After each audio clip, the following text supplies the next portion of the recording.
On va pouvoir générer des emojis sur iPhone qui s'adaptent à notre conversation avec l'intelligence artificielle. Wow! Apple a dévoilé une nouvelle version de son système d'exploitation iOS, la 18e, qui introduira ses premières fonctions d'IA générative dans l'iPhone. Déjà, on pourra enregistrer nos appels et avoir une retranscription texte de tout ce qui a été dit dans la conversation. Autre changement amené par Apple Intelligence, l'assistant vocal Siri pourra prendre en compte le contexte et les interactions précédentes, et donc mieux comprendre. Par exemple, il pourra répondre à cette question. Dis Siri, c'est quand que l'avion de ma mère doit atterrir déjà ?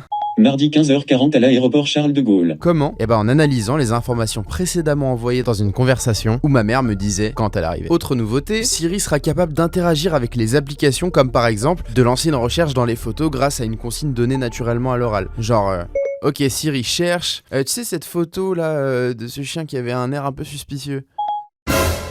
On pourra aussi créer grâce à l'IA une image type cartoon Apple qui imite la photo d'un ami. Alors ça fouille dans nos photos, dans nos messages, qu'en est-il de notre vie privée ? Apple a insisté sur le fait qu'il n'y a pas de collecte de données personnelles et que tout se passe directement sur les appareils. Selon la multinationale, le but c'est de limiter au maximum pour des raisons de sécurité la transmission de nos données vers des serveurs à distance comme le font aujourd'hui les différents logiciels d'intelligence artificielle. Sur les nouveautés qu'on retrouve dans cet iOS qui utilise l'IA, il y en a plusieurs qu'on a déjà vu sur Android. Je pense à la gomme magique qui permet d'effacer des objets ou des personnes d'une image, on a déjà pu voir ça sur le Google Pixel. Apple est loin d'être le premier à avoir intégré l'IA dans ses produits. Depuis le lancement de ChatGPT en novembre 2022, Microsoft, Google, Amazon ou Meta ont mis les bouchées doubles pour intégrer cette avancée dans leur système. Bref, il y a évidemment plein d'autres nouveautés dans ce nouvel iOS avec Apple Intelligence, mais en tout cas, ces avancées seront réservées aux appareils Apple dernière génération comme l'iPhone 15 Pro ou les derniers iPads.